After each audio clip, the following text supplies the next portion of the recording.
नमस्कार। राधे राधे। जय बजरंग बली हनुमान। तो आज हम बात करेंगे रामायण की, रामचरितमानस की।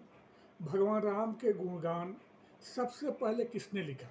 जैसे कहा जाता है कि आदि कवि वाल्मीकि ने, एक परम ऋषि थे वाल्मीकि, उन्होंने सबसे पहले रामायण की रचना की।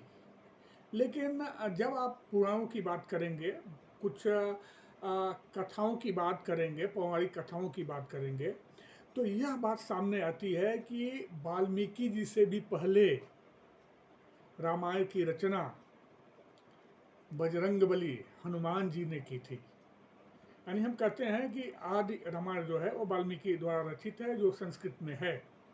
फिर बाद में गोस्वामी तुलसीदास जी महाराज ने रामचरितमानस की रचना की, जो आप देख सकते हैं कि ये जो रामायण है और रामचरितमानस है, ये घर घर में पाया जाता है।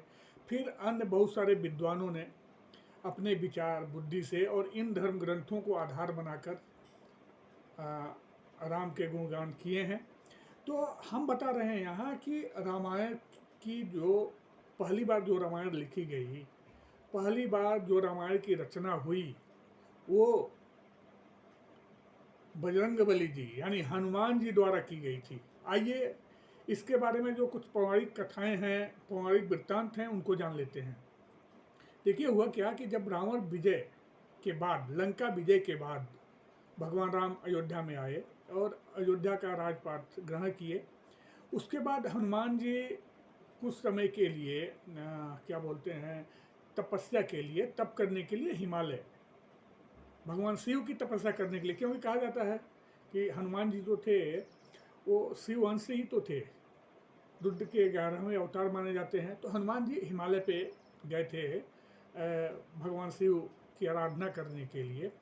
वो तो वहीं ना हिमालय पे, आप समझते हैं, उसके वहीं वो कैलाश पर्वत है जहाँ भगवान शिव विराजमान है।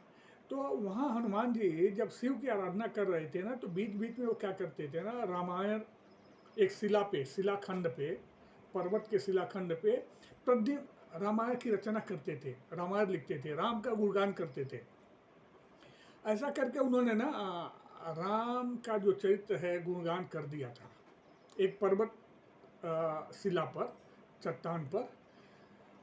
अब विद्वानों ने उस रामायण को हनुमद रामायण कहा है, लेकिन वो रामायण अभी उपलब्ध नहीं है। क्यों नहीं है, उसके पीछे का कारण मैं बताता हूँ। फिर क्या हुआ, कालांतर में बाद में चल के जब वाल्मीकि जी ने अपनी रामायण लिखी, तो उन्होंने अपने इष्टदेव भगवान शिव को समर्पित करने के लिए वो रामायण उनको दिखाने के लिए वो हिमालय में गए, कैलाश पर गए। कैलाश पर जब वो जाते हैं तो देखते हैं कि वहाँ पहले से ही हनुमान जी द्वारा रचित रामायण उनको दिख गया वो शिलाखंड पर। तो उनको बहुत निराशा लगी, क्योंकि जो हनुमत रामायण था ना, वो वाल्मीकि के ही शब्दों में कहा जाए तो वो विचित्र था, अलौकिक था।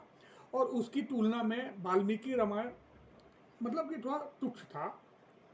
और ये तो है, अभी वाल्मीकि जैसे महान ऋषि और हनुमान जी द्वारा रचित रामायण से अपने रामायण की तुलना कैसे कर सकते हैं? तो उनको थोड़ी निराशा लगी, क्योंकि वाल्मीकि जी बाद में सुनकर या अपनी दिव्य दृष्टि से देखकर या शिव की कृपा से रामायण की रचना किए थे। लेकिन हनुमान जी तो बहुत समय तक रामायण के एक अंग भी रहे और राम जी के साथ में भी रहे। तो उनका रामायण संभव है कि काफ़ी अच्छा होगा ही होगा। फिर क्या हुआ कि हनुमान जी को ये बात अच्छी नहीं लगी, क्योंकि उनके वजह से क्या हुआ कि वाल्मीकि जी थोड़े से निराश हो गए और उन्होंने कहा कि बजरंगबली हनुमान जी, आपका ही रामायण सर्वोपरि है, तो मेरी ये जो मेहनत है वो एक तरह से बेकार चली गई है। अब हनुमान जी महावीर और भक्तों की पीड़ा को तुरंत ही दूर कर देते हैं बजरंगबली हनुमान जी, जैसा तुलसीदास जी महाराज को भी लेके आपने देखा होगा। फिर हनुमान जी ने क्या किया कि वाल्मीकि जी को एक कंधे पे बिठाया और दूसरे कंधे पे वो जो शिलाखंड था ना, जिसपे उन्होंने रामायण लिखा था, हनुमत रामायण लिखी थी, उसको दूसरे कंधे पे रखा और सीधे कहाँ पहुँचे, सागर में।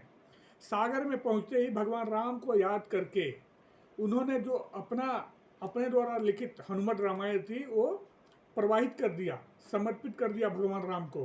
किसमें? सागर में, समुद्र में। तो ऐसा कहा जाता है कि वो शिलाखंड आज भी, वो हनुमत रामायण समुद्र में विलीन हो गई है, क्योंकि हनुमान जी ने समर्पित कर दी थी समुद्र को। केवल क्यों? इसलिए ताकि वाल्मीकि जैसे ऋषि निराश न हो, उनको निराशा न लगे। तो देखिए, एक जो समर्पण की भावना होती है कि मतलब कि हम लोगों को ऐसे वृत्तांतों से सीख लेनी चाहिए। ये कितनी बड़ी बात है कि हनुमान जी ने अपने द्वारा रचित, क्योंकि जब हम लिखते हैं ना, कैसे भी लिखे, वो हमारे लिए बहुत ही प्रिय होता है, उसको उन्होंने समर्पित कर दिया केवल परहित के लिए, ताकि वाल्मीकि जी निराश न हो और उनके रामायण को भी पूरी तरह से मान सम्मान मिले। तो इस प्रकार से सबसे पहले रामायण की रचना हनुमान जी ने की थी, हनुमत रामायण, और वो एक शिलाखंड पे की थी, और उसको उन्होंने मतलब कि सागर में विलीन कर दिया था भगवान राम को समर्पित करते हुए। तो यह वृत्तांत आपको कैसा लगा ज़रूर बताएं, और इससे सीख भी लें, हमें लेना चाहिए। हम आम इंसान हैं, तो हमें इन सब वृत्तांतों से, कथाओं से सीख भी लेनी चाहिए और उन्हें अपने जीवन में उतारना चाहिए। तो इसी के साथ मैं अपनी वाणी को विराम देता हूँ। फिर मिलते हैं नए वृत्तांत, नई कहानी के साथ अगले वीडियो में। तब तक के लिए नमस्कार, राधे राधे, जय बजरंग बली हनुमान।